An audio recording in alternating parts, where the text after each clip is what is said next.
los contractuales, y hoy día nos toca ver del lado de la reestructuración de las compañías, ver qué hacemos con las compañías, porque no solamente es el dinero que puede darles el Estado a través de de los dos programas que hay, el MIPE y el Reactiva Perú, sino qué va a hacer la sociedad como internamente o societariamente. Así que hoy día nos toca ver ese tema que es muy importante y a la vez también poder ver los cambios que han habido en Reactiva Perú y concordarlo con el reglamento que salió en estos días, ¿no? Así que le toca al doctor Mendoza, así que bueno, adelante. Doctor, lo escuchamos. Buenas tardes con todos. Eh, el tema que me ha tocado hoy desarrollar es el programa Reactiva Perú. Antes de iniciar el tema Reactiva Perú, ustedes deben saber que primeramente el tema se desarrolló a través de una delegación de facultades, por lo cual pretende o desarrolla medidas para que se el sector económico, lo que llama cadena de pagos. Y asimismo, si algunas de las personas, de los participantes, estuvieron en el primer tema, cuando discutimos el tema de la ley del programa Reactiva, esta ley tuvo una modificatoria. La modificatoria con... ¿me escuchan? Sí, Sí, claro y fuerte. Ya. La modificatoria que está relacionada a la modificatoria disposición única del decreto legislativo 1457 va a hacer determinados cambios a la norma original. Por lo tanto, aquellos que han participado en la primera reunión irán dándose cuenta que hay algunas cosas que se han modificado, desde el tema de los límites de plazo, que antes teníamos una forma de verlo, acá tienen otra forma de verlo, así como aquellas preguntas relacionadas con el tema de las deudas en cobranza coactiva y ciertos detalles que hay que tomar en cuenta. Entonces, tomando en cuenta eso, antes de iniciar el tema del proceso reactiva, vamos a tomar primero un pequeño análisis para poder encajarnos y exactamente ver dentro de la maraña de normas exactamente qué cosa es y por qué me hablan de fideicomiso y de contratos, garantías individuales con contratos de comisión de confianza y algunos instrumentos que en realidad son irrelevantes para el análisis que ustedes deben interesarles. Primero vamos a tener a tres sectores importantes para poder iniciar. Primero tienes al Estado y dentro del Estado tienes como administrador a COFIDE. Ese es el primer frente que tienen que tomar en cuenta. El segundo frente viene a ser las entidades del sistema financiero. Y como tercer punto, viene a ser justamente las empresas que están interesadas en ello. ¿Qué cosa es lo que van teniendo en cuenta estos tres bloques? Si podemos entender cómo funcionan estos tres bloques, podemos entender de forma clara cómo es reactivo. Primeramente, las empresas del sistema financiero lo que van a hacer es van a pedirle dentro de todo su listado de clientes, van a decir cuáles son las empresas que están interesadas o que podrían estar interesadas o que tengan menos riesgos respecto al tema de este préstamo. Dentro de esa lista a ellos les van a entregar o les van a ofrecer pagarés. Eso es lo que va a suceder efectivamente. Esos pagarés que entran, si bien es cierto una persona cuando una empresa pide un préstamo y hay un pagaré, usualmente tienes que poner pagaré con avales, garantías, hipotecas. No, en este caso ya entra la tercera, el primer personaje, que es el Estado y COFIDE, va a garantizar ese pagaré. Es decir, técnicamente estos tres elementos es entidades del sistema financiero privado entregan dinero a las empresas y las empresas simplemente firman pagares garantizados por el gobierno. Si por N razones esas empresas no proceden o no cumplen, técnicamente el acreedor de todo eso siempre va a ser el gobierno. Si entendemos claramente estos tres elementos que se van a desarrollar, podemos entender cómo es el tema del reactivo. Entonces tenemos dos tipos de vínculos. El primer vínculo es empresa privada con las empresas del sistema financiero y el segundo vínculo es el Estado versus estas empresas del sistema financiero. ¿Correcto? Pasamos a la primera diapositiva, por favor. La parte inicial, como se les mencionó, mediante la ley 31011 se realiza el tema de la delegación de facultades. Pasamos a la siguiente, por favor.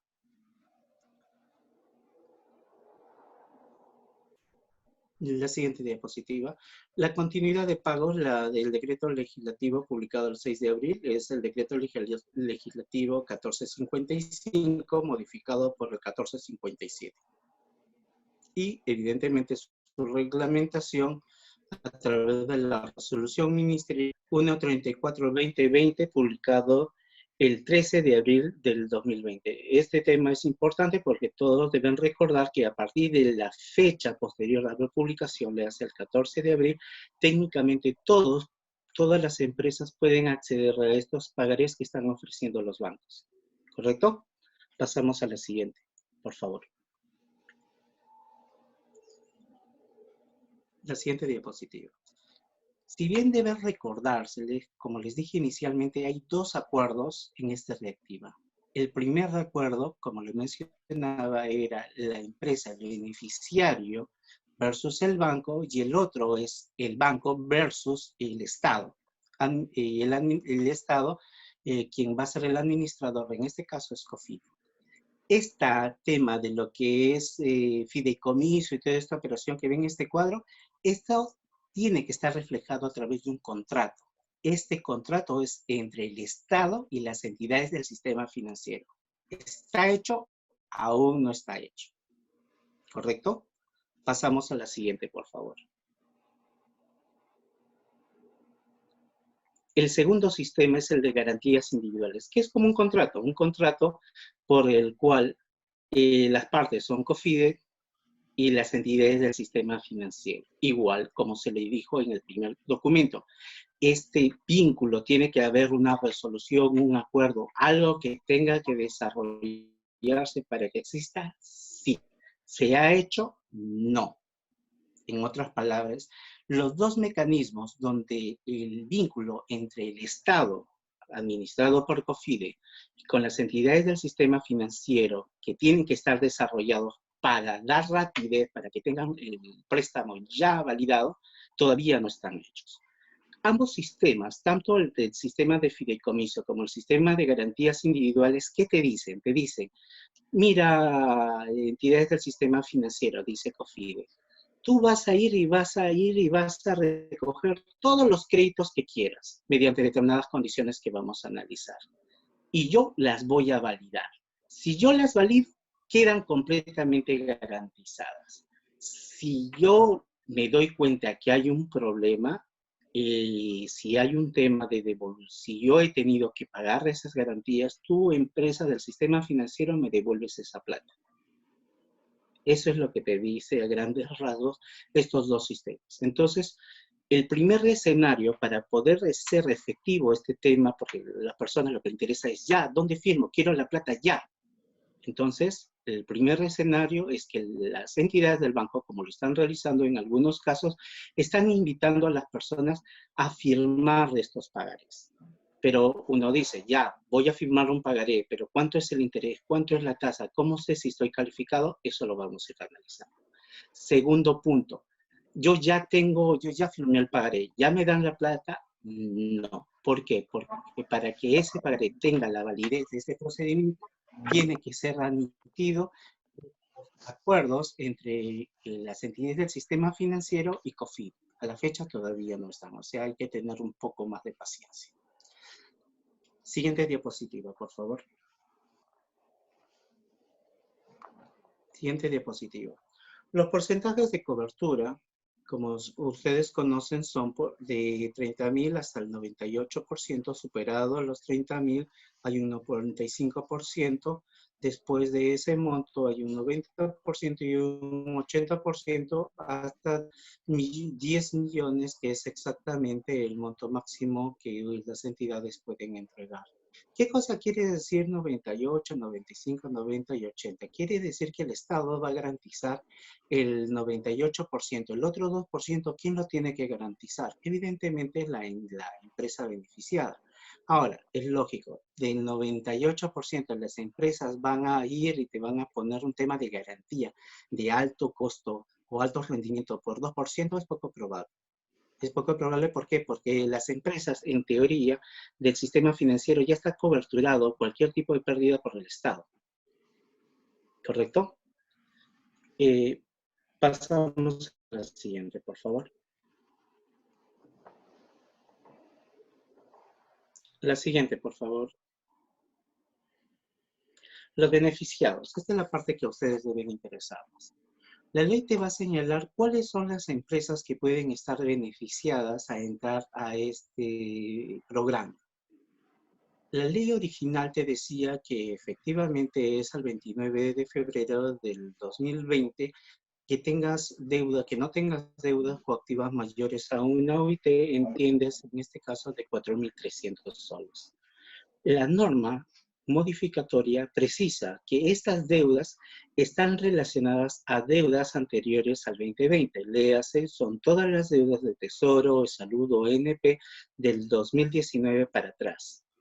Y adicionalmente te dice, si esas deudas al 29 de febrero no llegan a un IT, pero sus intereses al momento de la solicitud de crédito superan esa, no te da. Es decir, la fotografía es al 29 de febrero y la solicitud es si habiendo una deuda haya generado intereses y llegues a ese monto. Eso es lo que te dice la norma. En castellano, todas las personas tienen que, a la fecha de presentar la solicitud, no tener deudas de cobranza coactiva mayores a un IT o 4.300. Cuando el banco te pide este requerimiento, ¿cómo verifica eso? Primero te pide que le entregues justamente una constancia, un certificado, algo que te dé, que uno puede imprimir de la propia clave SOL de SUNAT y te pide una autorización. ¿Para qué? Para que, como existe lo que se llama secreto tributario, con esa autorización pedirle a la SUNAT que haga el contraste para verificar si efectivamente te encuentras dentro de esta causa. Eso es lo que te dice tanto la norma y ya complementada con el reglamento. Entonces hay que tomar en cuenta este punto con respecto a las deudas tributarias. El segundo punto te va a desarrollar que estando en el sistema financiero o de riesgo, central de riesgo, te encuentres en la condición de normal o con problemas potenciales. Esto, yo tengo 3, 4, 5 operaciones y una de ellas es normal, otra es de alto riesgo, no entra dentro de normal y tampoco entra como el CPP, que es el de con problemas potenciales. La norma te dará la precisión que al menos el 90% de tus operaciones crediticias estén calificadas como normales. Entonces tú preguntas, ¿y qué pasa si yo no tengo ni una de esas condiciones? Entonces la norma te dice, bueno, entonces analicemos 12 meses atrás. En esos 12 meses atrás me basta con que yo verifique que tu crédito es normal o aún no tengas ni siquiera calificación. Si es así, quedas validado. ¿Cómo se verifica eso? ¿Qué es lo que te va a pedir el banco? El banco te va a pedir una verificación del reporte de RCCC de la SBC o sacas tu reporte de la central de riesgo que no tienes deudas o alguna calificación más o menos con la misma para que puedas acreditar que tienes eso. Que el banco luego lo va a verificar, si efectivamente va a verificar, pero esto es parte de tu expediente para que solicites este tema de préstamo. Acredites dentro del ser beneficio. De la siguiente, por favor.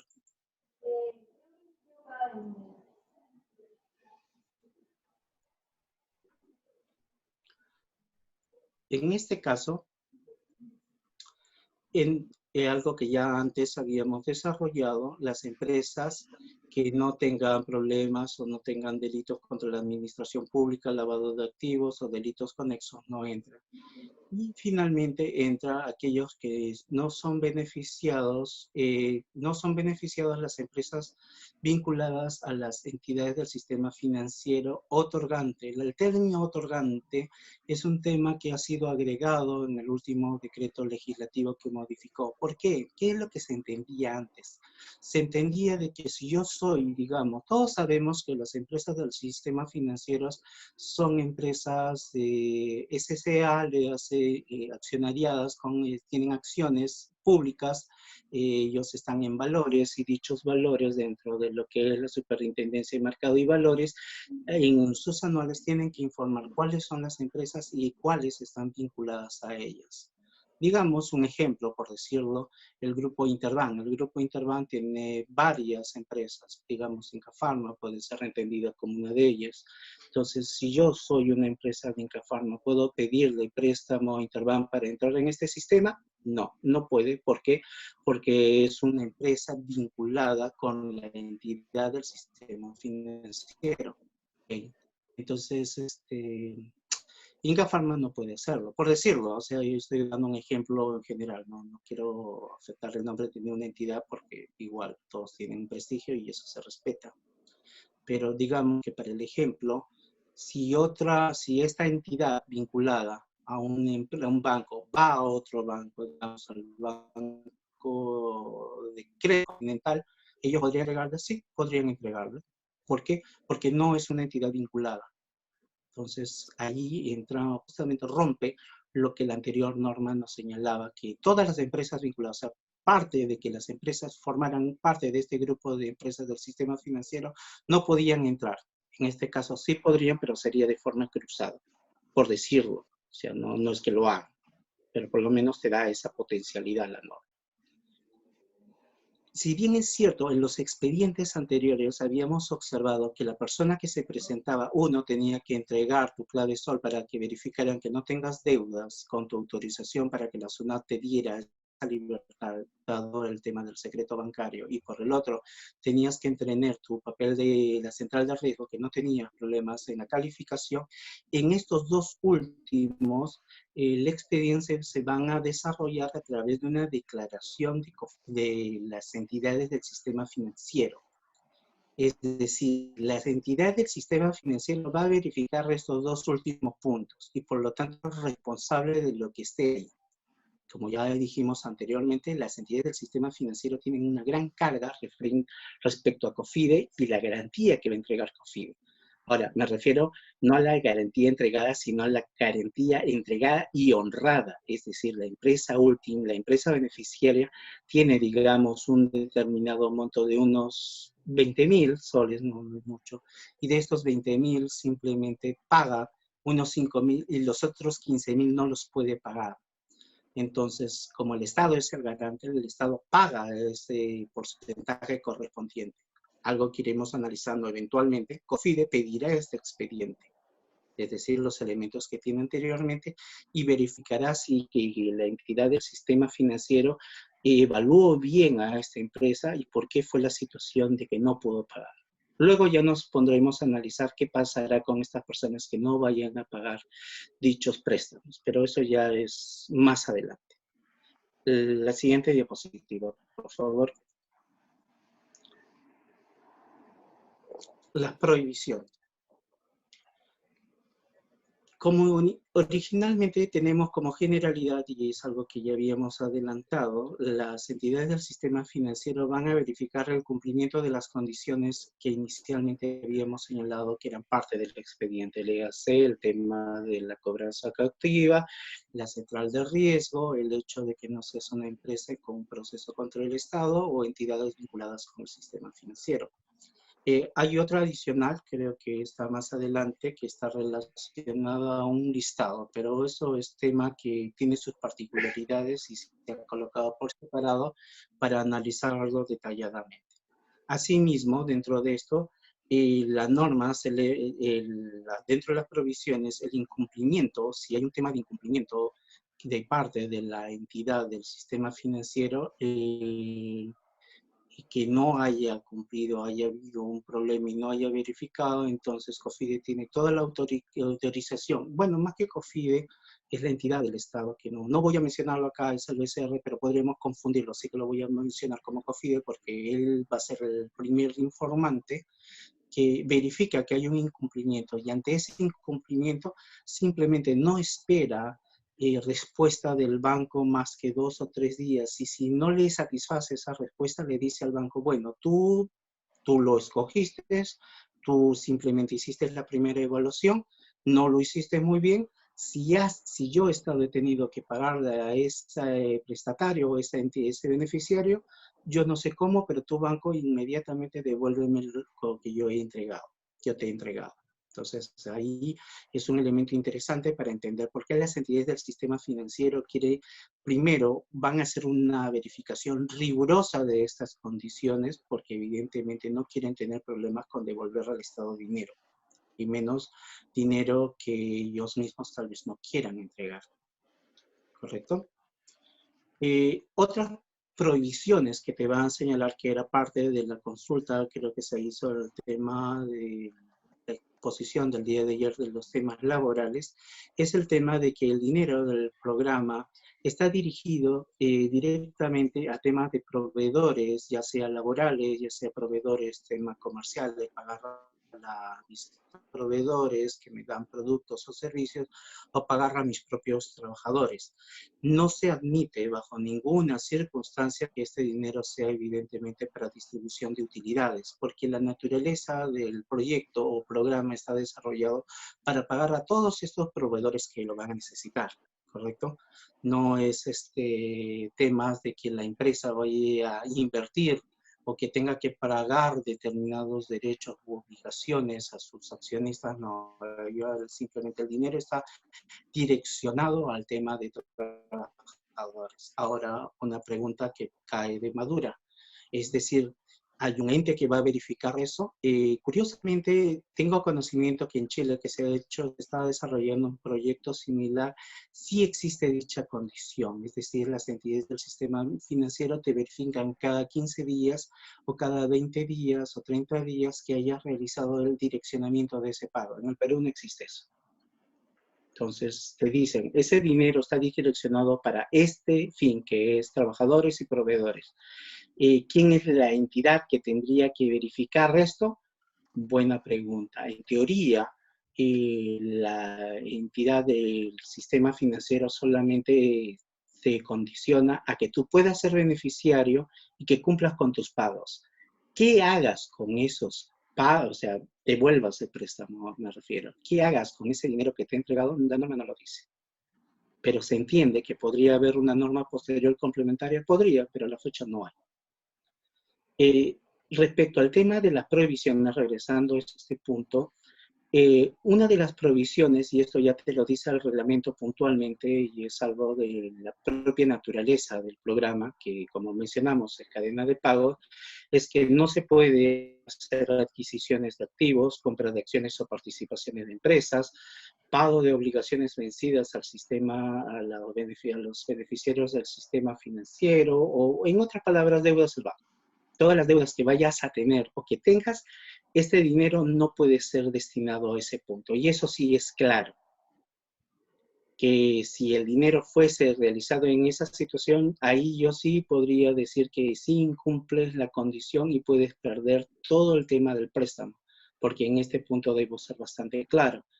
El préstamo que tenga el beneficiario con el banco tienen estas condiciones. Si yo incumpliera con esas y digamos se llega y finalmente yo no le pago, porque lo que va a activar el problema va a ser yo no le pago al banco y el banco inmediatamente solicita que se honre el tema de la garantía. Ahí, a partir de que se honre la garantía, ahí COFIDE inmediatamente comienza a buscar cuál ha sido el problema, por qué ha sido el problema y quién ha incumplido. Luego ya verificaremos posteriormente que en este tipo de situaciones podrían calzar los gerentes generales, podrían calzar, pero eso lo analizaremos posteriormente. Adicionalmente, dentro de las prohibiciones del tema, aquellos que no pueden entrar, y esto lo había separado inicialmente, a este beneficio estará en la lista de exclusión del reglamento de operaciones del programa. Esta exclusión, ¿cómo se levanta? Se levanta con una declaración jurada del propio beneficiario. Es decir, el beneficiario que va a solicitar el préstamo dice, yo no estoy en la lista del reglamento de operaciones del programa. Entonces la pregunta es, ¿y cuáles son esos servicios o esas operaciones que no pueden entrar al programa Reactiva Perú, ni que estén ahora, ni que pretendan estar? Pasamos a la siguiente y responderemos esa pregunta. Siguiente, por favor.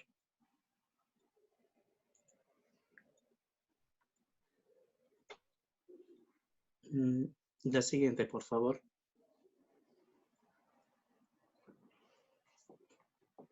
Creo que nos hemos detenido. Ah, ya. La lista te señala dos condiciones. Una lista general y una lista particular. La lista general es bastante clara. Todas las actividades ilegales. Todas aquellas que no tengan ser riguroso legalmente, que tengan cierta intención, que estén fuera del sistema, entran de esto. Minería ilegal, cualquier tipo de operaciones que podrían entrar dentro. Ahora, hay un punto que quiero aclarar. El programa está desarrollado para personas que tengan actividades empresariales. ¿Puede entrar una persona natural con negocio? Sí. ¿Puede entrar una empresa jurídica con actividad de negocio? Obvio que sí. Esa es una aclaración que te da el reglamento. Antes se entendía que eran personas jurídicas nada más, pero ya con el reglamento se entiende que son también personas naturales con negocio. ¿Qué actividades empresariales no pueden entrar? Te señalarán aquellas que vayan contra principios fundamentales del derecho del trabajador. Tengo que entender que esta lista es para que tú entres a ser beneficiario. Quiero quedar claro. Entonces dice, aquellas que tengan principios de derechos fundamentales contra los trabajadores. Pero esa lista puede ser infinitamente grande y hay que admitirlo. En el Perú pues es un poco complicada si es que nos vamos a poner a analizar todos los reglamentos que te dice la OIT. Pero el reglamento te circunscribe o te detalla una lista cerrada de cuáles son esas actividades. Y actividades que evidentemente pues no creo que ni uno de los oyentes u otras personas pudieran estar porque son un poco complicadas. Trabajo forzoso, trabajo infantil de riesgo, atentar al derecho de asociación o negociación colectiva. ¿Quién tiene que hacer esa verificación? Técnicamente el que tiene que hacer esa verificación tendría que ser la entidad del sistema financiero. Pero si la entidad del sistema financiero no lo va a verificar, ¿cómo lo puedo superar? Simple porque, como se dijo originalmente, esta lista basta que se da por válida, que no está dentro de esta lista, con una declaración jurada del representante de la empresa beneficiaria. Las otras actividades que no entran dentro de este programa vienen a ser la de percepción social negativa. Aquellas que vendan bebidas alcohólicas no entran. Pero ¿y qué pasó con ¿cómo se llama? Nuestro sabor nacional, el pisco? Pues sí está. Curiosamente hay exclusiones. Dentro de esta percepción que no es negativa, no está ni la cerveza, ni el pisco o el vino.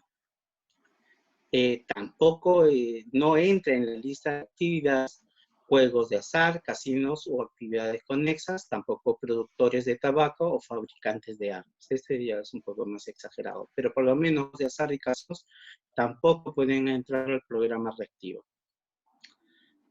Tampoco entran aquellos van contra la salud y el ecosistema. Programas, estos ya son actividades un poco más específicas.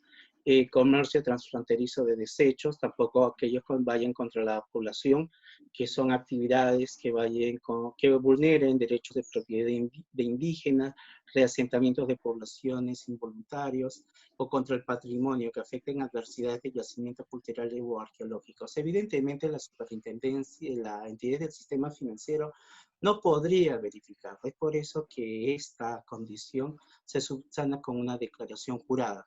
Esta declaración jurada va a condicionar que el representante que la firma evidentemente es garante de esto. Si posteriormente el Estado verifica que hay un problema, podría tener problemas penales. Pasamos a la siguiente, por favor.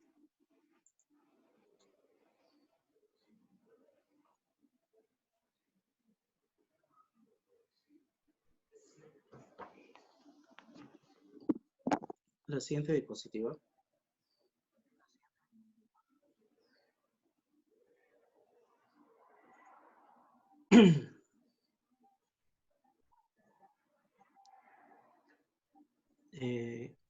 Préstamo garantizado.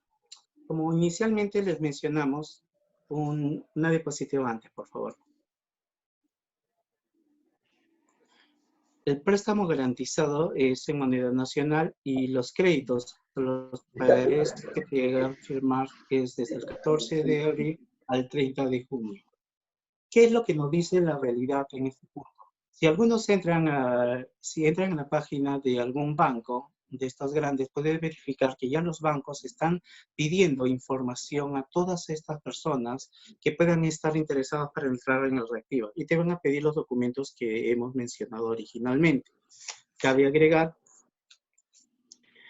de que adicionalmente a eso, el préstamo te va a tener una garantía de 36 meses con un periodo de gracia e interés, tanto los intereses como el principal, de 12 meses.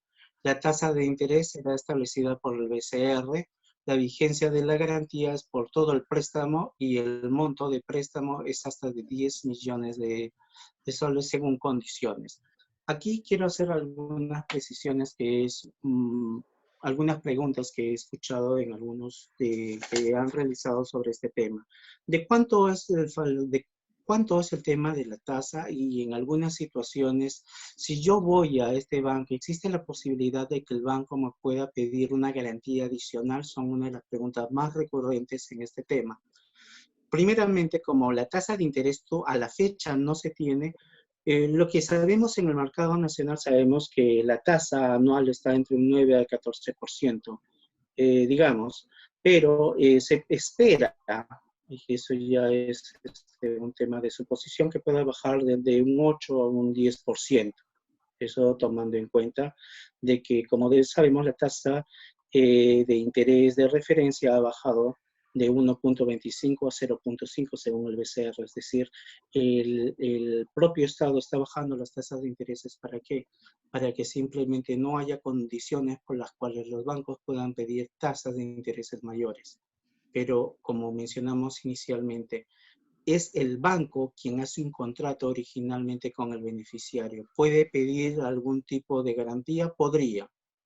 Claro que podría. Tiene que recordar que los préstamos, las garantías no son al 100%. Si bien es cierto, son un 98 o un 80%, ese diferencial puede pedir una garantía, podría. O puede ser porque simplemente el banco no te conoce. Entonces, como no te conoce y no sabe si efectivamente vaya a tener problemas con que no pagues y luego tenga problemas con el Estado porque simplemente considera que ha realizado una mala calificación en el beneficiario, podría pedirte una garantía, sí. Entonces, en este punto se recomienda que todas las empresas trabajen con habitualidad con los bancos que han venido trabajando. Es eso lo más recomendable, uno, porque ya los bancos te conocen, y dos, porque no hay necesidad de una garantía adicional, puesto que ya son clientes conocidos. Hay puntos adicionales a bueno, ya, sobre este punto pasamos a la siguiente diapositiva.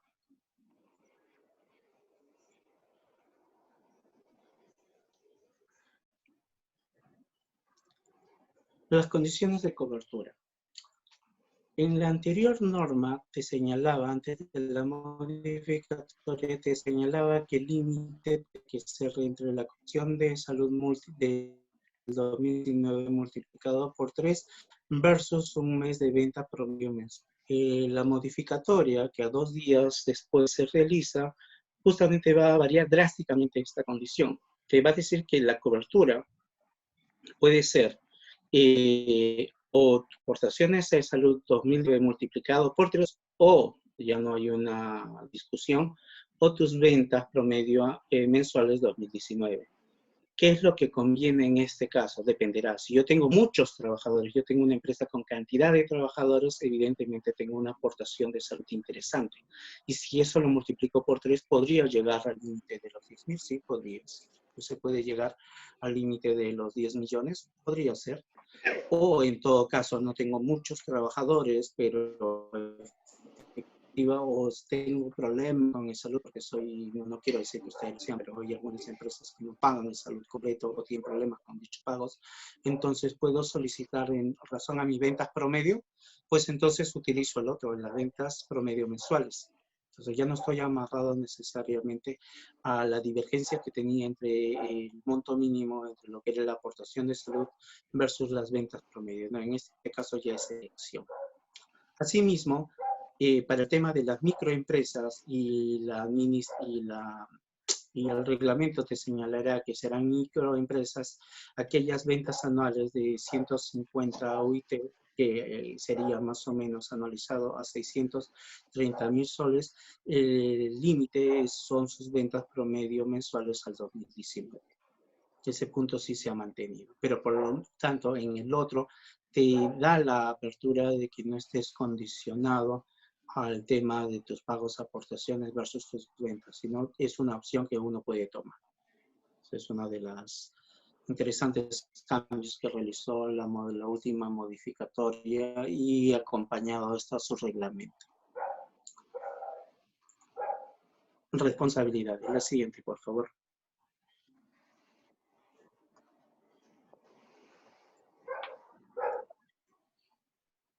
Como bien se mencionó inicialmente, las entidades del sistema financiero son responsables del cumplimiento de los requisitos para acceder como beneficiario de este programa. Es decir, cada uno de los beneficiarios van a tener su propio expediente. Entiéndase dentro de su propio expediente qué cosa va a tener. Va a tener el tema de la deuda coactiva, va a tener el tema de que no se encuentra dentro de la central de riesgo, que no califique como normal o CPC. Simplemente tenga una declaración jurada de la propia entidad del sistema financiero de que no es una empresa vinculada a ellos o que sea una empresa que tenga problemas con el Estado. Y adicionalmente tiene la declaración jurada de los gerentes generales que no están dentro de la lista de las empresas que se mencionaron como excluidas del programa. Esos 5 documentos van a ser los documentos que van a formar cada uno de los expedientes. La SFC es responsable de la validez de esos documentos y que cumplan los pagos. Porque hay que entender de que cuando te hagan el préstamo, la persona que te va a estar molestando, preguntando, que cumpla los cronogramas y todo, va a ser la entidad del sistema financiero. El Estado no va a entrar ahí. El Estado, por el contrario, va a verificar y va a obligar que la entidad del sistema financiero cumpla todas las condiciones para que esa cobranza sea real y no haya un tema de dejadez de la entidad del sistema financiero. La sanción, como les mencioné originalmente, es que si el Estado desembolsaba u honraba la garantía, inmediatamente iba y se solicitaba que le devolviera ese monto pagado otra vez a la entidad del sistema financiero por haber incumplido estas labores. Otra de las responsabilidades es el beneficiario. Como se dijo, el beneficiario, a través de los gerentes generales o representantes, suscriben una declaración jurada de haber cumplido con todos los requisitos originalmente señalados. Es decir, lo que les dije sobre el coactivo, el tema del riesgo, no problemas con el estado de vinculación y la lista. Son los 5 elementos más importantes. Cualquier falsedad de estos problemas, o haya mentido o haya colocado una situación rara donde la documentación lo haya fraguado, evidentemente entro dentro de la responsabilidad civil y penal. Procedimiento de cobranzas. ¿Hasta este punto hay alguna pregunta en el panel? No, doctor, no tenemos consultas. Aprovecho para hacer hincapié de que pueden hacernos llegar las preguntas que tuviesen vía nuestro canal de chat habilitado en esta plataforma Zoom. Adelante, doctor Mendoza. Ya, los procedimientos de cobranza. Originalmente habíamos desarrollado en base a todo esto de que primero, yo como empresa no estoy en la lista y quiero que el sistema financiero me dé este dinero. El sistema financiero te va a hacer firmar un pagaré y va a formar el expediente que originalmente le mencioné. En ese pagaré, en teoría y técnicamente, no debería haber más garantía que el propio aval del Estado. No obstante, algunas entidades, como mencioné originalmente, podrían solicitarla, sí podrían solicitarla. Pueden solicitarme una tasa de interés un poco complicada, pueden solicitarla, aunque parezca mentira, sí, pueden solicitarla. Entonces uno se pregunta, entonces este programa suministrando como si no hubiera programa. Esta regulación es la que tiene que mencionar o tiene que desarrollar el Banco Central de Reserva por el tema de las tasas. Y el objetivo, porque la idea no es de que los bancos vengan a lucrar respecto a las necesidades de las personas, sino que tenga que existir justamente este procedimiento de paga, que es tema de trabajadores y tema de proveedores a corto periodo, es decir, 2, 3 meses, 4 meses. Aunque la idea de estos préstamos que es que yo vaya juntando ese dinero, se espera que la tasa, como le dije, puede ser del 8 al 10, se busca que sea menos. Ese es un tema que ya internamente van a discutir las bancas en el Estado, porque por eso es que les señalaba que el Estado, a través de las bancas, está presionando determinadas condiciones a este programa. ¿Para qué? Para que las entidades de los bancos no coloquen tasas muy complicadas. Ahora uno puede decir, ¿y por qué el Estado no realiza ese tema de tasas si finalmente es la que está garantizando? Porque se espera de que haya un consenso, que ahorita el Estado necesita de que entre, ¿cómo se llama?, las entidades del sistema financiero den ese dinero y esa fluidez de dinero pueda hacer circular toda la maquinaria económica del Estado.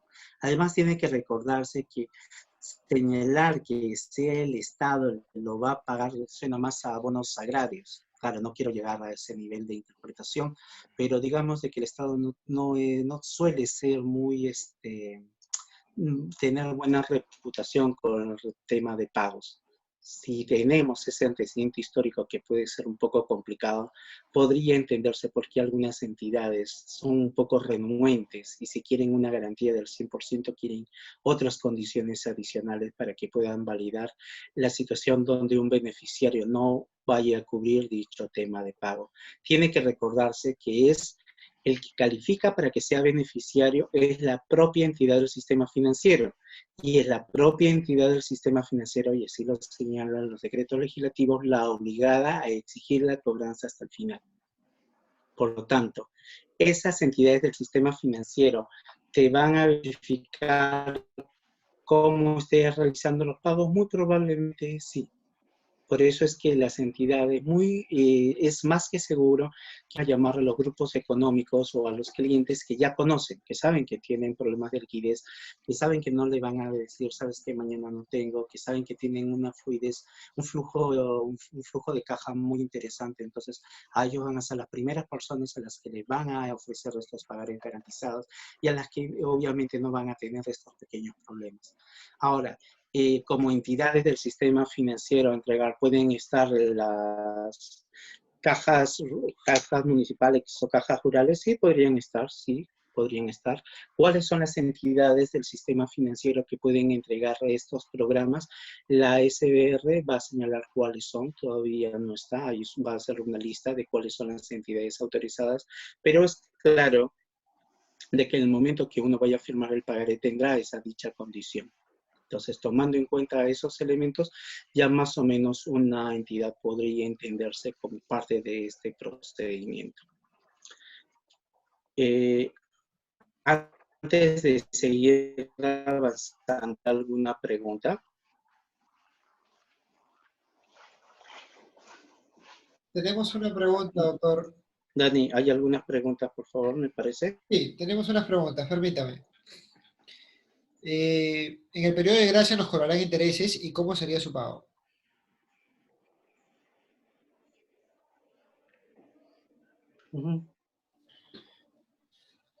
Le repito la pregunta. En el periodo de gracia nos cobrarán intereses y cómo sería su pago.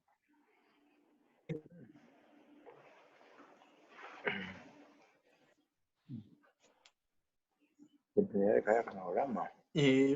Un momentito, no te escuché bien, pero déjame leer la pregunta, por favor, un momentito. A ver, le repito la pregunta, doctor. ¿Qué cosa es un, sí, lo estoy leyendo. A ver, ¿qué cosa es un periodo de gracia? Un periodo de gracia no significa no existen intereses. Un periodo de gracia quiere decir, los intereses siguen corriendo, pero no van a ser exigibles de cobro al mes de pago. Cuando una entidad te dice, mire, ¿sabes qué? Tu interés es al 5 o 10%, digamos, un monto, por decirlo, 2%, digamos, un 2%, que sean mensuales. Pero los primeros 3 meses son periodos de gracia. No quiere decir de que esos primeros meses sean interés cero. Quiere decir de que esos intereses van corriendo desde el momento en el que te dan el dinero.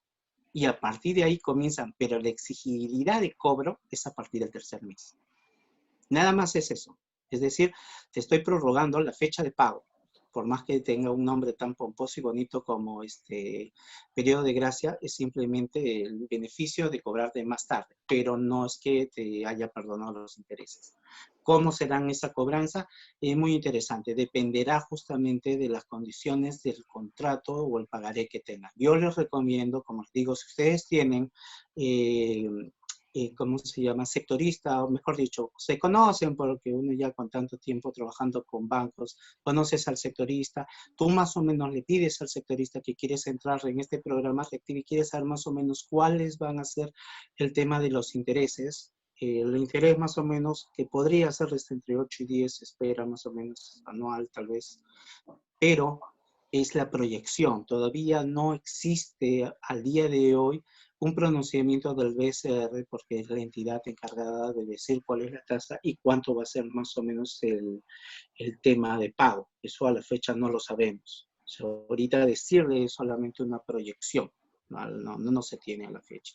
Entonces, mucho tiene que ver, por eso en esa situación se recomienda conversar con el que tengan dentro de su banco, con el que vengan trabajando, más o menos tener un adelanto de cómo van a ser las condiciones de estos pagares. Veo que hay otras Hay más preguntas. preguntas, doctor.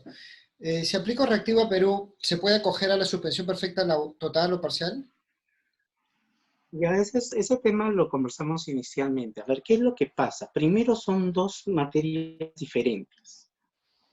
Yo sé que la ministra de Economía ha dicho que no tiene lógica de que por un lado te den dinero y por otro esté suspendiendo sus actividades y por lo tanto no le vas a pagar a estos trabajadores. Es lógico. Pero son dos cosas diferentes y tiene que entenderse que en derecho las normas o el derecho se maneja mediante documentos escritos. Si bien es cierto, existen condiciones para que tú entres a ser el beneficiario, es para que tú ingreses. La otra evaluación es que tú cumplas con los pagos. ¿Quién es la entidad que tiene que verificar ese cumplimiento de pagos? Pues no es ¿cómo se llama? No es el sistema financiero. El sistema financiero solamente hace dos condiciones. Uno, que cumplas tus condiciones para ser beneficiario, y lo segundo, te va a exigir que cumplas con el pago para que el Estado no tenga que honrar con la garantía. Entonces, ¿quién es la entidad que va a verificar ese tema? Probablemente sea SUNAFIL. SUNAFIL va a decir, oye, tienes plata y los has mandado a, ¿cómo se llama?, que esté a suspensión perfecta. Entonces tú simplemente no estás realizando la naturaleza porque tienes dinero. Pero ese análisis es un análisis laboral, no el análisis de Reactiva, porque la única entidad que va a verificar estas condiciones simplemente es la intendencia de las entidades del sistema financiero. Si bien es cierto, la experiencia que está manejando Chile le está diciendo a las entidades del sistema financiero, oye, beneficiario, tú me tienes que traer todos tus planes o todos tus pagos de todos tus trabajadores para ver si efectivamente ha sucedido esto, si no yo ahorita agarro y te levanto el préstamo y me tienes que pagar el 100% al día de hoy. Entonces, eso no hay. La norma es clara, solamente son 12 puntos donde las superintendencias, donde las entidades del sistema financiero van a activar. Primero, para que seas el beneficiario y entres al crédito, y el otro que pagues. Si hay otro análisis, evidentemente ya escapa del análisis del programa Reactiva. El que entraría en supresión en ese punto sería SUNAFIL. Ahí sí SUNAFIL sí te podría multar porque dice, oye, compadre, tienes plata, ¿de dónde me estás viniendo con suspensión perfecta? Ahí sí se entendería lo que dice la ministra, pero ya se entiende dentro del panorama laboral, no dentro del panorama de este programa. En aun ese cuando sentido, vayan complementando. en ese sentido, doctor Mendoza, quisiera darle la palabra al doctor Jorge Rodríguez para que pueda hacer hincapié en que, en efecto, la suspensión está supeditada a una revisión. Doctor Jorge. Buenas tardes. Para complementar lo que ha dicho correctamente el doctor Edwin Mendoza, tenemos que recordar que hay dos causales por las cuales yo puedo acceder a la suspensión perfecta de labores bajo la norma que se ha estipulado este decreto de urgencia 038. La primera es porque no puedo yo hacer trabajo remoto y tengo posibilidad de que los trabajadores continúen con licencia con goce de haber, y la otra es que hay una afectación económica a la empresa que no me permite continuar con mis labores.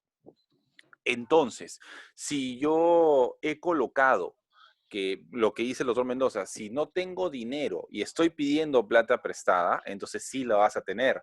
Por lo tanto, tu licencia, tu solicitud de tu validación de licencia, de tu validación de tu suspensión perfecta de labores,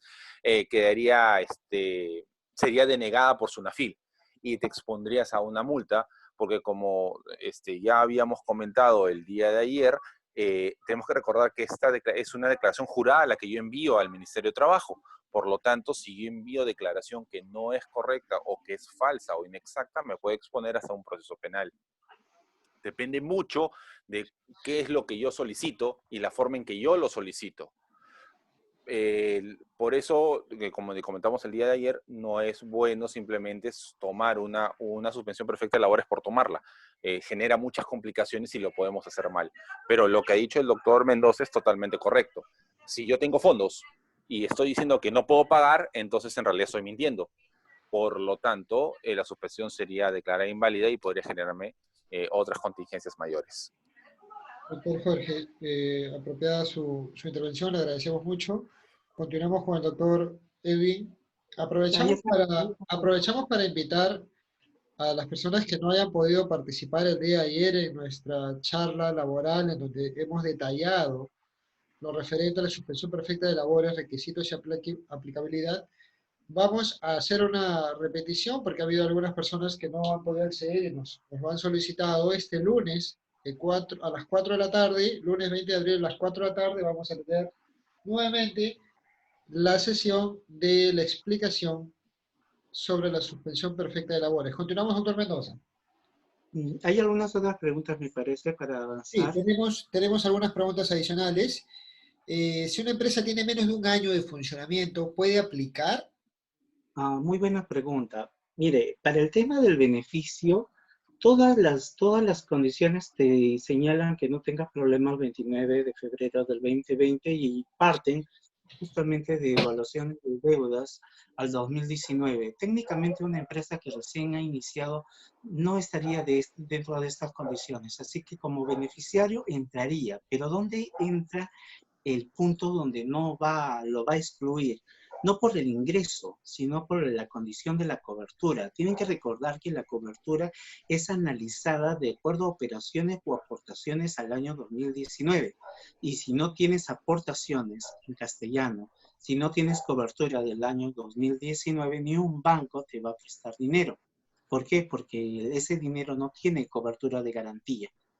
Es decir, calificas como beneficiario, pero ni una entidad te va a poder coberturar porque no existe una garantía del Estado, porque todas las garantías de respaldo son del 2019 y al ser pues del 2020, pues no entrarías. O sea, lamentablemente en este punto no podría aplicársele para las que recién hayan iniciado en el 2020. Tal vez haya una modificación o corrección o ampliación a este programa, pero a la fecha de hoy esa es la situación. Claro. ¿Alguna otra pregunta ahí? Sí, tenemos otras preguntas, doctor. Si no califico en el sistema financiero, ¿hay una evaluación de mi último comportamiento? No.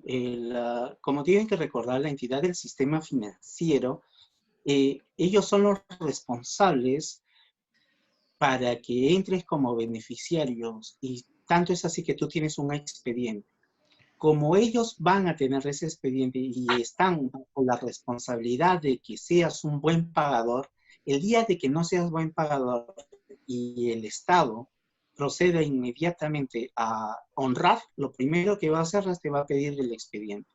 Y si ese expediente no cumple de forma tan matemática el tema y tú tienes una situación de ambigüedad en el que sí pudiste ser calificado y no, entonces en esa situación no va a entrar. ¿Qué cosa es lo que te dice la operación de beneficios con respecto a centrales de riesgo? Dice que el 90% de tus operaciones sean normales o con problemas potenciales. Si tienes más del 90, ya no me pongo a analizar, simplemente no estás. Por más que anteriormente sí hayas estado como normal.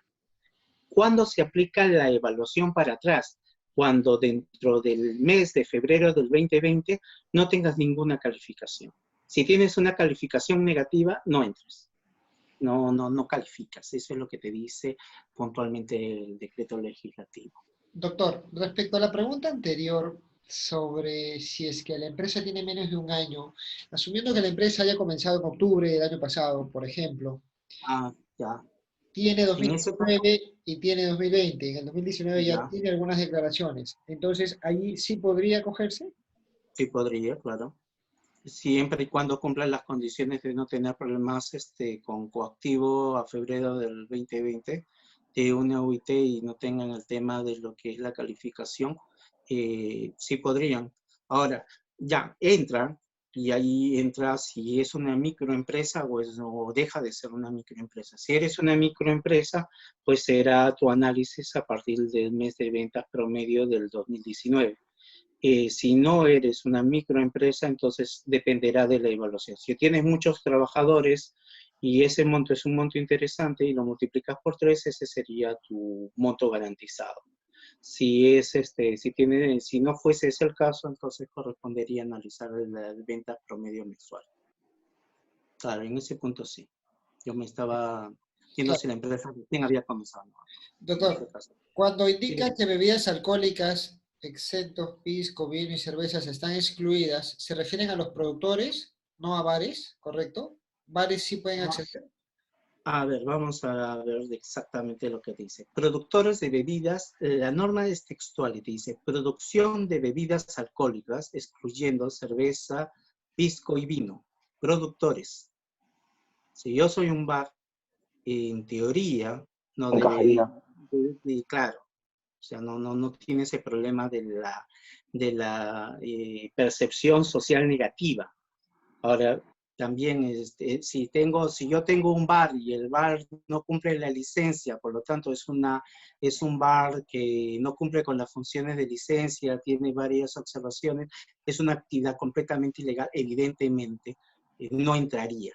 Por eso es que originalmente les decía, el primer análisis es que son actividades ilegales, no entran. Y actividades ilegales evidentemente son actividades que no cumplen con la regulación correspondiente.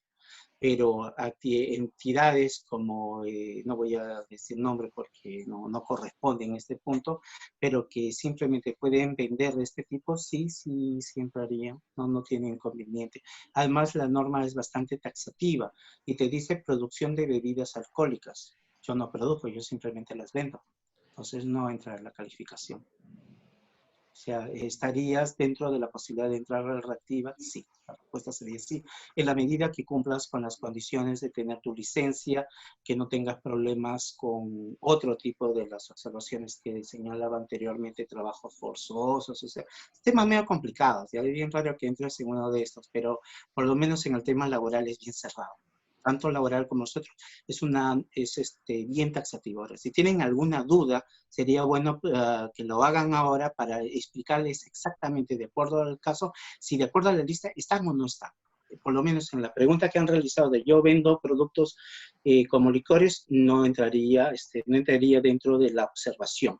Por lo tanto, en castellano, sí entra al programa. Correcto. ¿Podría dar un ejemplo de un monto mínimo de desembolso de préstamo de una pequeña empresa con rango de ventas mensuales hasta antes del aislamiento de 10.000 soles mensuales? Tendría que ver también su... Ya es buena pregunta, pero a ver, vamos a ver. Si yo primero tengo que ver si no soy una microempresa. Si no eres una microempresa, no me pongo a analizar si desde mi tema de trabajadores, porque no viene al caso. Es decir, tus operaciones anuales del 2019 no han superado los 630 soles. Entonces eres una microempresa. Si digamos que fuese esa la situación, entonces la idea es de que si yo tengo, y en este caso entiendo yo que ventas no incluye al IGB, yo vendo, digamos, 10.000 en el segundo, en el otro vendo 20.000, en el otro 30.000, en el otro 20.000. En la norma, y ahí tendría que analizar exactamente cómo lo va a evaluar ¿cómo se llama? El sectorista del banco, que la garantía que te puede dar, porque él te va a dar el préstamo y del préstamo recién entra el tema de la garantía, va a evaluar más o menos dentro de tu mes, no es que lo va a sumar todo y promedio, que es lo lógico. Yo entiendo que debería ser así, es decir, suma todo y el promedio ese es tu ventas totales. Pero podría también analizar que dentro de esos meses hay un mes recurrente donde siempre se es un monto equivalente de 300. En cada uno hay, entre idas y venidas siempre vendes 300, entonces ese sería tu rango básico. Tal vez entendiendo que tal la evaluación va a ser por el sectorista que conoce tus operaciones, probablemente utilice el último. Aunque la lógica matemática nos dice que tengas que sumarlo todo y tenga que ser el promedio entre dos. Porque eso ya es un tema, cómo se conversa con el sectorista. O sea, ahí tiene mucho que ver, más allá de la norma, cuánta confianza puedan tener con el sectorista y poder entender cómo tiene que entenderlo para beneficio de ustedes. Acuérdense, ustedes son los que necesitan el dinero. El banco simplemente lo tiene y el banco la única preocupación es que ustedes cumplan con el pago y que cumplan los beneficios, es decir, el tema de que no tengan dentro de la lista, el tema de SUNAT, el tema de riesgo y los otros dos temas que mencioné. Pero el tema de pagos es una vinculación muy unida entre ustedes y el banco. Por lo tanto, el banco tiene que estar muy seguro de que ustedes simplemente el día de mañana no vayan a decir, ¿sabes qué? Mira, se cayó toda la operación, no tenemos plata. Entonces el banco va a agarrar y le va a decir, oye, ¿sabes qué, gobierno? Mira, pero le he prestado la plata acá al muchacho y no tiene con qué pagarme, así que devuélveme. Entonces ahí el BCR va a agarrar, mucho te lo voy a, me quería, COFIDE te va a agarrar, mucho te voy a, dame el expediente. Y ahí se pone a analizar. Entonces, para llegar a ese punto, quiere decir de que primero obtengamos un buen beneficio, se conversen bien con los sectoristas, con sectoristas con que tengan confianza, y sobre ese punto pues vean que evidentemente tengan una lista de un flujo de caja lo suficientemente aceptable para pagarlo, para evitarse cualquier tipo de problemas. Teniendo en claro eso, y lo más seguro que los bancos te van a pedir más o menos tus estados financieros, ¿eh? O sea, también. Ahora, si eres uno nuevo, si ya eres un sujeto conocido, probablemente ellos ya saben de qué pie cogerse. Entonces ya es una cuestión de conversar. Y probablemente el banco te pida alguna garantía. En esa situación sí podría hacerlas, a pesar de que tienes una garantía del Estado, el banco podría pedirte una garantía adicional. Sí, claro, lo podría hacer. Doctor, ¿Alguna pregunta? y justamente en virtud a ello, si el BCR, o mejor dicho, el Estado, va a hacer el aval, la pregunta es, del 8 al 10% es una tasa muy alta. El BCR ha dicho que va a establecer la tasa, ¿eso es correcto? Claro, no, yo le estoy diciendo, cuando yo le dije más o menos 8 o 10, yo digo una suposición mía, pero el que tiene que decirlo es el BCR. El BCR es el que va a decir, esta es más o menos la tasa de trabajar, pero esa es la tasa de trabajar, pero eso no implica que el banco, por más tasa que tenga, por más monto que tenga, no quiera decir, esa es tu opinión, pero yo, por eso es que les decía inicialmente, hay dos contratos. Un primer contrato, Estado, administrador COFIDE versus bancos, y otro, que eso es regulado, normal y todo, y otro es banco versus beneficiarios. Banco versus beneficiarios, un pagaré acompañado de un contrato.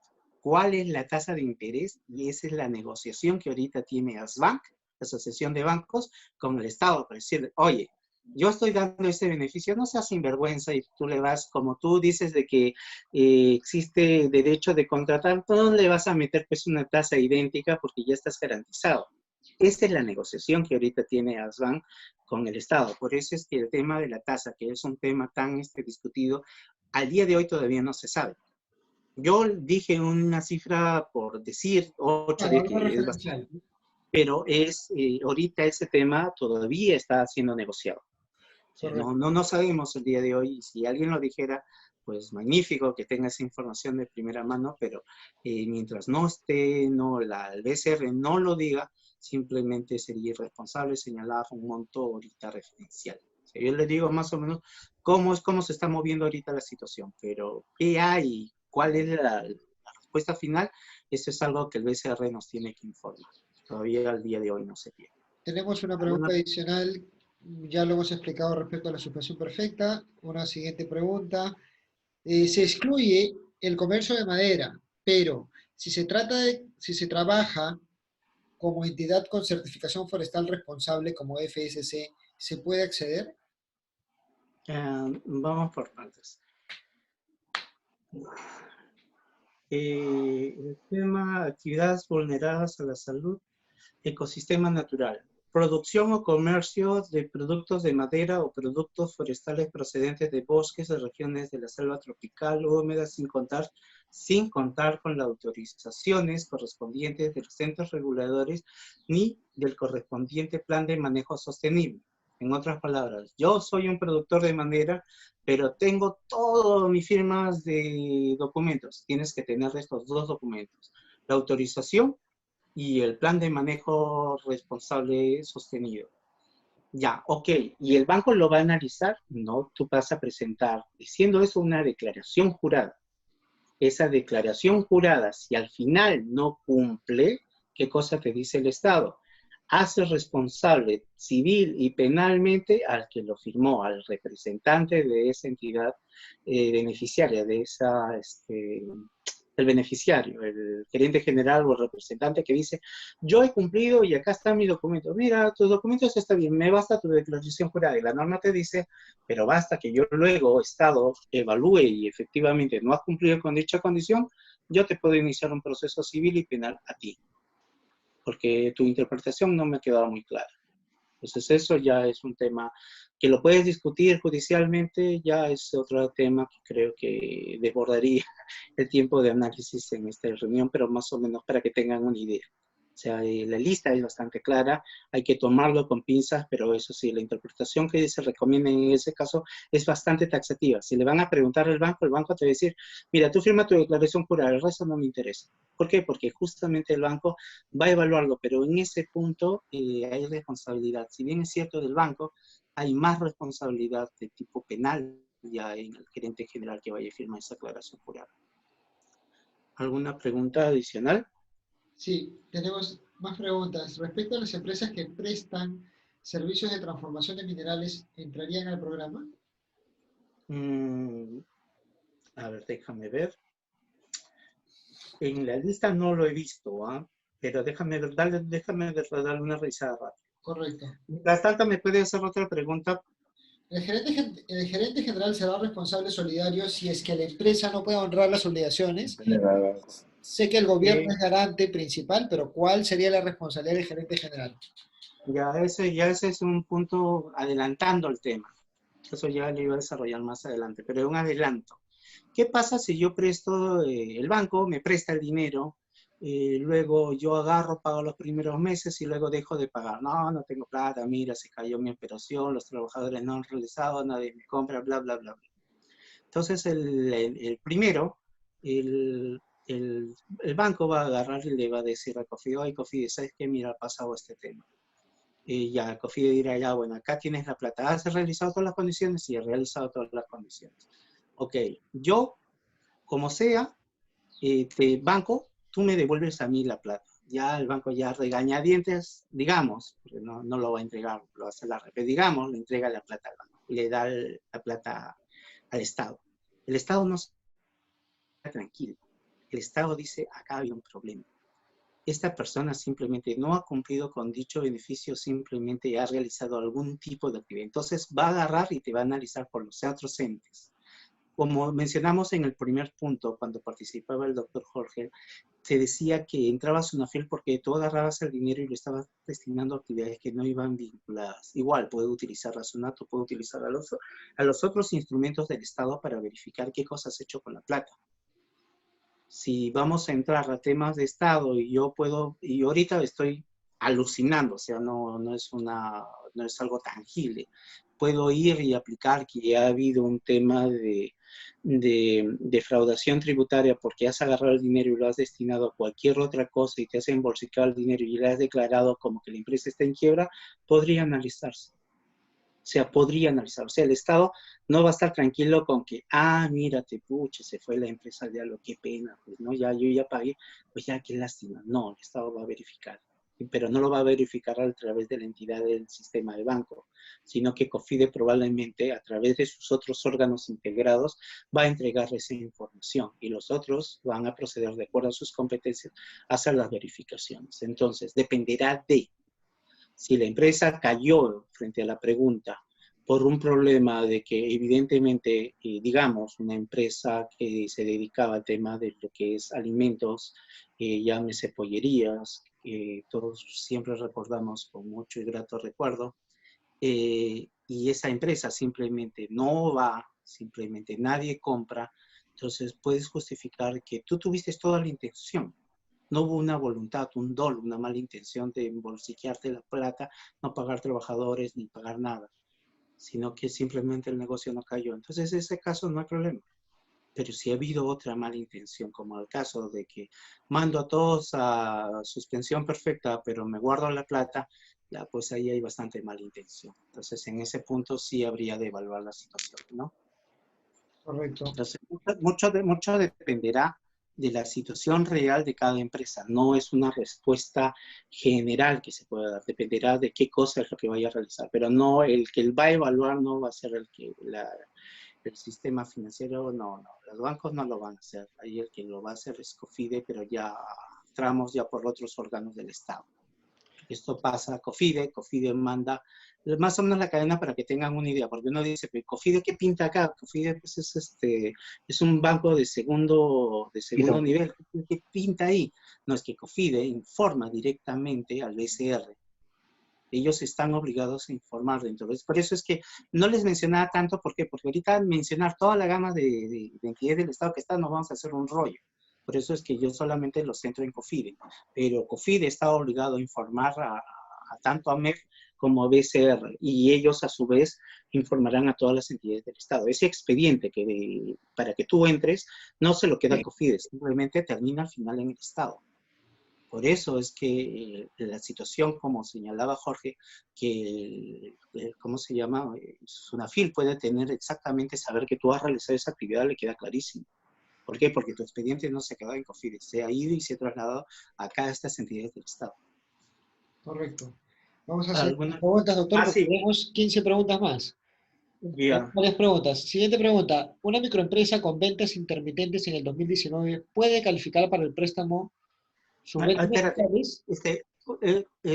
Tani, una pregunta, antes de pasar a esta pregunta, la pregunta anterior de los metales, ¿qué cosa me decía exactamente? ¿Las empresas que prestan servicios de transformación de minerales entran al programa? No lo dice, o sea, sí deberían entrar. Lo que te dice la provisión es comercio de metales y minerales preciosos, productos de minería ilegal, que es lógico.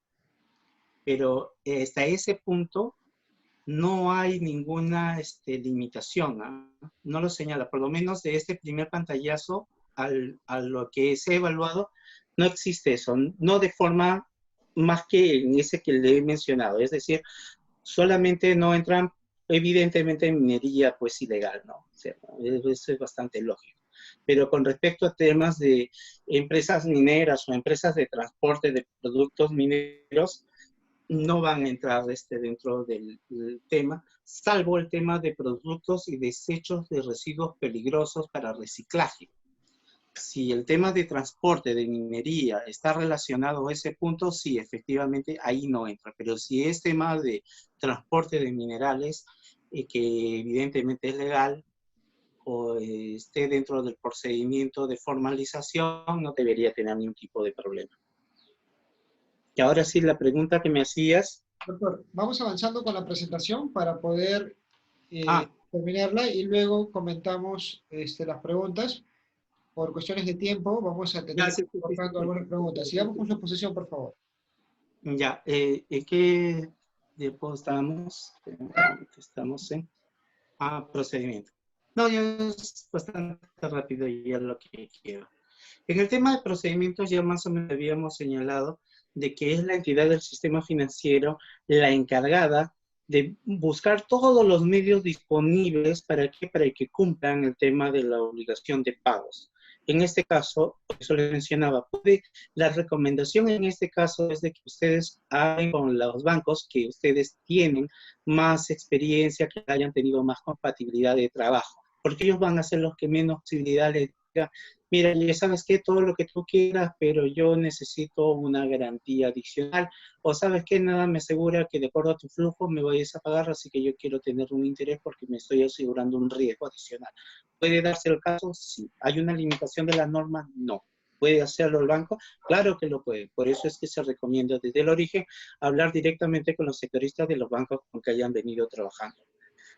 La entidad del sistema financiero decide qué tipo de cobranza y cómo lo va a realizar. Acuérdense de que el que te va a exigir el tema del pago sí o sí es el banco. Y el banco es el final, el obligado a responderle al Estado, a través de COFIDE, por qué esa empresa no ha cumplido. Entonces ellos tienen que demostrar que efectivamente han realizado todos los medios habidos y por haber para el cumplimiento del pago. Porque evidentemente el Estado puede garantizar, pero no es que el Estado inmediatamente vaya a pagar. No, no se trata de eso. Y finalmente, la siguiente diapositiva, por favor.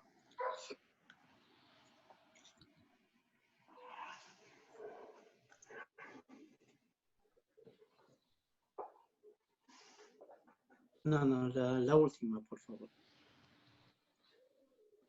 No, más adelante, por favor.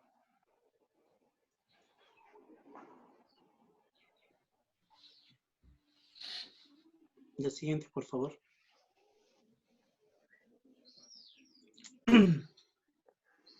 La última, falta una más. Una más. Las causales de extinción de la garantía dice que la garantía se extingue automáticamente en los casos donde las declaraciones o documentos de los beneficiarios resulten inexactos, siempre que dicha información sea responsabilidad de la entidad del sistema financiero. Nos hemos adelantado mucho. Uno anterior, por favor. En este dicho caso, como originalmente les mencionaba, ustedes van a tener un expediente y ese expediente de la entidad del sistema financiero va a ser reevaluado por COFIDE y posteriormente por las entidades del Estado del MEP, Central de Reserva, y de ahí se derivan las otras circunstancias, ¿no? Entonces, en este caso, lo que te dice la norma, te dice que la garantía se extingue automáticamente si hay un incumplimiento de responsabilidad de la entidad del sistema financiero. Los montos que haya pagado o haya honrado el Estado a la entidad del sistema financiero tienen que ser devueltos inmediatamente. Lo que les decía, el Estado no va a ser tan gratuito de decir, ay, mira, pues se incumplió, te pago y me quedo tranquilo. No, simplemente va a agarrar y le va a decir, mira, la entidad del sistema financiero, oye, banco, yo he verificado el expediente y de acuerdo a la declaración y todos los documentos que tú debiste verificar, pues no ha cumplido eso, así que me vas devolviendo la plata.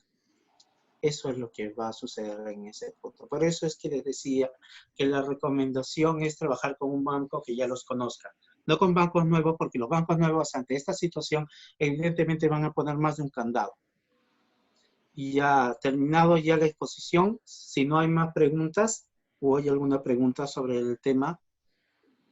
Sí, doctor, tenemos algunas preguntas. Vamos a buscar responder brevemente Dani, porque tenemos la siguiente presentación. ya. Permíteme. Sí, disculpa. A ver, le comento las siguientes preguntas. Una microempresa con ventas intermitentes en el 2019 puede calificar para el préstamo si sus ventas mensuales promedian entre 9.000 y 12.000. Sí, tendría que sí.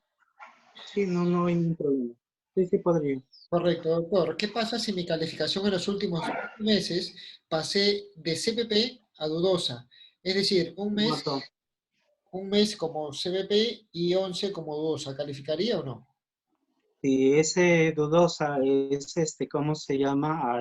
Es más del 90% de tu crédito crediticio, estás muerto, no vas, no va. Correcto, doctor. ¿Qué pasa si en el ánimo de no romper la cadena de producción aplico a Reactiva Perú y por temas coyunturales no puedo honrar dicha obligación? ¿Cuál sería la contingencia a la que me expongo? Si no cumples con disculpa, la pregunta exacta era, no cumplo con el pago del préstamo. Claro, que no llega a pagar el préstamo. El banco primero no va a estar así tranquilo, el banco va a agarrar y te va a exigir que pagues. Y si no pagas, y seguramente como eres una persona nueva para ese banco, debes haber tenido algún tipo de garantía complementaria o un aval complementario. Si no fuese esa la situación, lo que originalmente les dijo, ok, no lo pagas, todo tranquilo, pero tu expediente va a pasar a las otras entidades del Estado y las otras entidades del Estado sí van a verificar qué cosa ha pasado. Y si dentro de eso, por lo menos el tema tributario, encuentran un tema de dolo por incumplimiento de pago o ¿cómo se llama?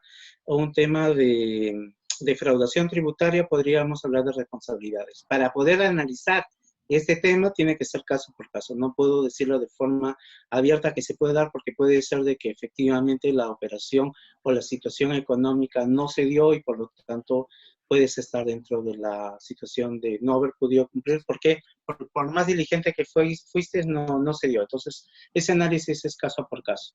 Pero que tu expediente va a pasar a las entidades del Estado, eso es tan cierto como que me estoy pasando los minutos, creo, en esta exposición. Sí, doctor, vamos a buscar ser breves en las preguntas, pero continuamos. Continuamos para buscar responder a todos los que nos han escrito. Digamos, siguiente pregunta, doctor. Digamos como restaurante, no puedo abrir hasta el 9 de diciembre. Si hago suspensión perfecta de labores por 90 días, 3 meses, eso me deja 6 meses más sin ingresos. A esas alturas, ¿yo podría aplicar a préstamos de Reactiva Perú? Primero, el Reactiva Perú tiene un límite para que sea solicitado el préstamo y desde el momento que solicitas el préstamo ya estás condicionado a los temas de pago. Si bien es cierto, los pagarés que tengas que estar firmando van desde la firma de tu pagaré es desde el 14 de abril al 30 de junio, te estoy diciendo que el 1 de julio ya tendrías que estar generando ingresos. Y me vas a decir que a diciembre no tienes ingresos, ahorita en ese punto ya te podría estar diciendo de que vas a tener un gran problema para poder iniciar el tema de pago porque no vas a pagar. Y el banco no va a estar contento con que, mira, te he prestado el dinero, te has mandado a suspensión y todavía me hace decir que no. Los bancos tampoco son tantos, pues ellos más o menos ven cuál es tu actividad. Si sabe que tu actividad es de alto riesgo, por más que califiques, te va a decir, sabes que todo lo que tú quieras, pero no te lo puedo dar. O quiero una garantía adicional. No se van a meter a más. Correcto, doctor. Siguiente. Si dos empresas están relacionadas, ¿ambas podrían aplicar? La entidad, la limitación es entidades relacionadas con el banco, no si las dos empresas están vinculadas. Si son dos empresas vinculadas y cada empresa solicita un préstamo uno y el otro préstamo otro, yo no creo que haya inconveniente. ¿Por qué? Porque la norma no dice de que tenga que ser entendido como grupo económico, te dice como empresa. Entonces, no habla de grupo económico. Entonces, podrías hacerlo, pero debes tomar en cuenta que si los dos lo vas a pedir en el mismo banco, el banco no va a ser tan tonto de decir, mírate que sí, no, de frente te va a decir, ya, oye, te estás apoderando el monto y yo sinceramente, yo sé que estás relacionada, ya lo has pedido acá, así que yo en esta segunda te voy a pedir una garantía adicional. O sea, los bancos en ese punto todos son como hermanos, todos se dan la mano. O sea, la información va a ser bastante transparente entre ellos. O sea, si ese es el punto, lo puedes calificar, pero muy probablemente el segundo banco te pide una garantía adicional. Correcto, doctor. Este programa del Estado que busca garantizar créditos de capital de trabajo es para todas las empresas de cualquier régimen. Sí, bueno, cualquier régimen, entre todas. El anterior sistema era para MIPE y era un poco con parte Estado, garantía, y parte la empresa que lo solicitaba. En este caso no, entran todos, siempre y cuando no te encuentres dentro de las limitaciones que he mencionado que conforman el tema de tu carpeta individual para ser beneficiario. Correcto, doctor. Las empresas que están autorizadas a continuar operando durante el estado de emergencia pueden acceder al programa Reactiva Perú. Claro, todas las empresas, no limitación, todas las empresas entran. La única condición está relacionada a que, de acuerdo al expediente, y que no estés dentro de la lista de entidades que no pueden entrar, la lista de actividades excluidas. Esas son las dos limitaciones. Si cumples con el resto, estás dentro, no hay que analizar más. Y claro, ya dependerá de cómo negocies con el banco, ¿no? Correcto. Las empresas que producen productos de limpieza a gran escala para hospitales, maquinaria pesada, pero que utilizan químicos peligrosos, ¿ingresan al programa Reactiva? Ah, muy buena pregunta. Dependerá. Eso ya es para analizarlo detalle a detalle, porque si bien es cierto, existen ciertas condiciones, habrá de evaluar exactamente, porque ahorita yo podría decir que no entra, pero dentro de la lista te señalan algunos tipos de limitaciones, como productos o comercio de materiales radioactivos. No aplica, por ejemplo, compra de equipos médicos o aquellos equipos donde la fuente radioactiva sea limitada o debidamente protegida. Ahí yo, mire, sinceramente yo sí tendría que sentarme a analizarlo, porque no es tan fácil decirlo, este entra o este no entra. ¿Por qué? Porque ahí, digamos, el 50% cumple y el 10% no cumple, por ese 10% tal vez no entres. Correcto. Una empresa que durante el 2019 facturó solamente los últimos 3 meses con un promedio de facturación de 2.500 soles, no tuvo personal en planilla, ¿podría entrar, podría calificar? Sí, podría calificar. ¿Cómo era tuvo ventas en el 2019, dicen, ¿no? Sí. Sí, podría calificar, pero va a calificar evidentemente dentro de lo que es ventas promedio. Acuérdense de que la gran diferencia de la modificatoria con la norma original es que la norma original te colocaba una situación de aportaciones, o en ese caso decía contribuciones a salud versus ventas. El menor se aplicaba. Si digamos no tenía trabajadores, evidentemente no había garantía, por lo tanto no había préstamo. Pero en este caso no, se modificó la norma y es uno o lo otro. Así que sí califica. Y acá tenemos el caso inverso. Una empresa durante el 2019 no realizó ventas debido a falta de financiación, pero sí mantuvo personal pagando en el 2019 con recursos de los socios. Pueden acceder al programa Reactiva Perú. Justamente por el tema de los aportes, claro. Por los aportes, Andrés. Correcto. Porque ahí ya no hay una competencia ventas versus aportes. Ahí es uno o el otro, depende de cuál es el que la empresa considere. Y tenemos una siguiente pregunta. ¿Puedo acceder al préstamo si tengo menos de un año? Bueno, ya lo hemos comentado, si tenemos menos de un año, habría que ver, podría ser si es que tiene declaración en el 2019. Si siendo una empresa pequeña y al poner a 1.000 empleados en su perfecto, el Estado los apoyará con los 760 soles. Y si no, ¿qué hará? ¿Qué otra opción hay para pequeñas empresas? Siendo una pequeña empresa y ponen mis empleados en suspensión perfecta, el Estado los apoya. A ver, seguimos con la misma situación. Todo lo que sea suspensión perfecta en este caso, si bien es cierto, el tema del Reactiva no te va a analizar qué cosas has hecho con tus trabajadores, no va a analizar eso, sino que va a analizar este tema. Tu problema no va a ser si entras al programa, tu problema va a ser lo que va a hacer el Mintra después contigo. Sí, lo hemos ¿Por qué? comentado previamente también. Uh-huh. Ok,